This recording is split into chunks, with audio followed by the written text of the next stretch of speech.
Good day, folks. Everything new under the sun. Iran is going to have a nuclear weapon, and it describes in Ezekiel 39. Yes, that's right, Ezekiel 39, not Ezekiel 38. Describes in 39 what sounds like the effects or the aftermath of a nuclear weapon used. We're going to talk about that. This is Israel.co.il. And this is from the IAEA. Iran could build a nuke in weeks. A senior Iranian official says we have everything. It's disassembled. Iran could make a dash for the bomb in a matter of weeks, the head of United Nations watchdog said Monday. Now this is dated April 24th. Yesterday, 2024. Adding that Tehran's activity is raising eyebrows. The IAEA chief Mariano Grossi told Deutsche Welle that Iran is weeks rather than months away from having sufficient enriched uranium to manufacture a bomb. Once they have enough enriched uranium, all they have to do is put the pieces together. They have all the pieces disassembled, the deployment methods, the trigger, etc. for these things. All their conventional missiles have all the technology they need to deliver a nuclear warhead. Again, all they need is just the fissionable material there. And it describes in Ezekiel 39 that exactly. Let's take a look at this. Thus says the Lord God, behold, I am against you, Gog, O Gog, the prince of Rosh, Meshach, and Tubal, and I will turn you around and lead you on, and bring you up from the far north, and bring you against the mountains of Israel. Then I will knock the bow out of your left hand, and cause the arrows to fall out of your right. What does that sound like to you in this modern age of technology? Not a bow and arrow, but maybe a missile launcher, and they will knock the missiles out of the air, cause the arrows to fall out of your right hand. It says, you shall fall on the open field, speaking of Gog and the warriors there. For I have spoken, says the Lord God, and I will send fire on Magog and on those who live in security in the coast lands. Then those who dwell in the cities of Israel will go out and set on fire and burn the weapons. So now they're burning all the weapons from this battle. Both shields and bucklers, bows and arrows, and javelins and spears. You could also maybe refer to those as missiles, the nuclear-tipped missiles there.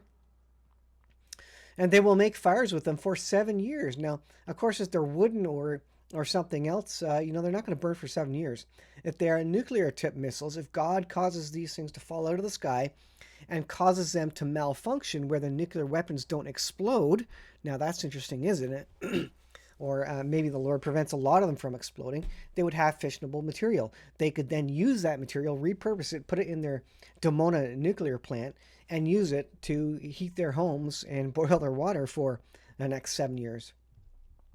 They will not take wood from the field, nor cut down any forest, because they will make fires with the weapons.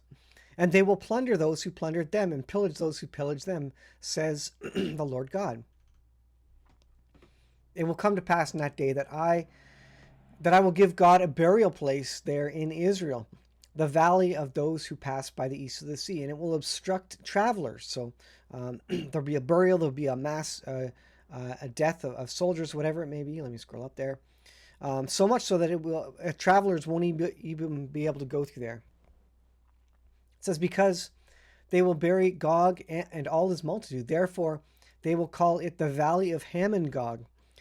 For 7 months, the house of Israel will be burying them in order to cleanse the land. So something is so terrible about these bodies that they need to bury them quickly to cleanse the land.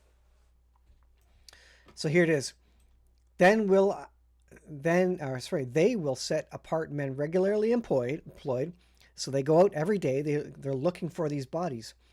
With the help of the search party to pass through the land and bury the bodies remaining on the ground in order to cleanse it. At the end of the 7 months, they will make a search.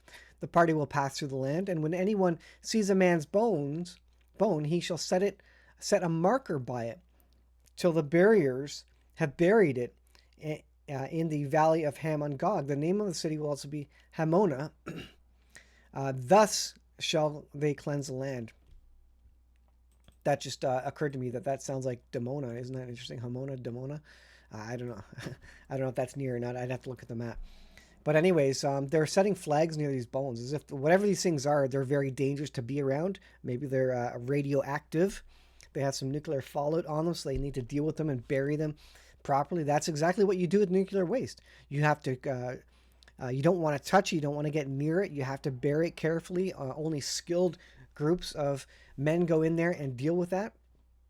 So, is Iran close to a bomb?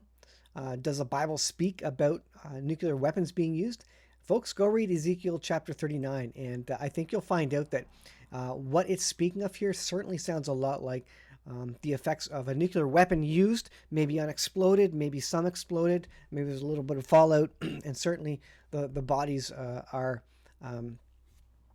they need to be cleansed for some reason. They're toxic for some reason. And of course, it speaks to the arrows being knocked out of your right hand, of Gog's right hand, and the men in the army there. So that's interesting. So let's go on from here. This is War News 247. And this says, Russia responds to NATO with massive attacks on railway network of Ukraine. The Kharkiv-Donbass connection has been cut. So they're going after transportation routes, train routes, etc. And the reports are that NATO troops are coming into Odessa. Russian Air Force launched fierce and massive attacks on the railway network of Ukraine, on the ports of Odessa, and on the logistics support hubs. Now, again, the idea is that there's possibly NATO troops getting ready to go into Odessa, maybe to protect that port city, and protect maybe logistics routes or support hubs. And Moscow is now trying to go after that. Moscow is trying to delay as much as possible the arrival of NATO armaments and their promotion to frontline sectors. So that's saying it right there, that Moscow knows that NATO is going to use that route, and that they're sending troops, military equipment, or at least that they want to send it through Odessa and through those routes. And so they're taking care of them now before the enemy, their enemy, the West, effectively can use those routes. So be prepared, guys. War is increasing on all fronts. And by the way, what's happening in the markets? You got to ask, is the market smelling something here? The Dow Jones is down 375. Are we setting up for another down Friday and maybe something happening over the weekend? Certainly seems like they schedule it that way, don't they? Schedule these big events to happen over the weekend. And if Iran truly is, weeks out and not months, that means Israel could be very much closer to a significant strike. Now, the word is from Pepe on Twitter, which Canadian Prepper has been talking about. The word is that Israel went into Iran with an F-35 that had a nuclear weapon on board, but they turned back. The U.S. Basically convinced them not to use it, which is interesting. So again, you look at this. Could this be the weekend where they do that larger strike? Does the stock market know what's happening? Well, oil is up. And guess what? Gold and silver are also up. And just like a couple of weeks ago, just before the strike that Israel did, or that Iran did rather, the Dow Jones is down and the networks are down. So the stock markets are down. So we'll see what comes of it. Maybe nothing will happen. But it looks like Israel's time is running short. They need to make a decision sooner than later. It doesn't matter what they're going to do. They're going to be hated on the world stage. And could the hook on the job be a significant strike on Iran from Israel?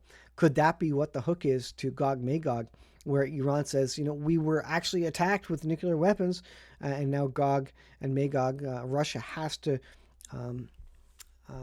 cooperate with Iran and hold its part of the bargain to provide defense for Iran. And Turkey would come in at the same time as well. So be prepared. I don't know. I'm speculating, but interesting news that Iran is you know, very, very close to having a nuclear weapon, and this is what Israel is trying to deal with right now. So thanks for watching. I'll leave it there. We'll see you guys in the next video.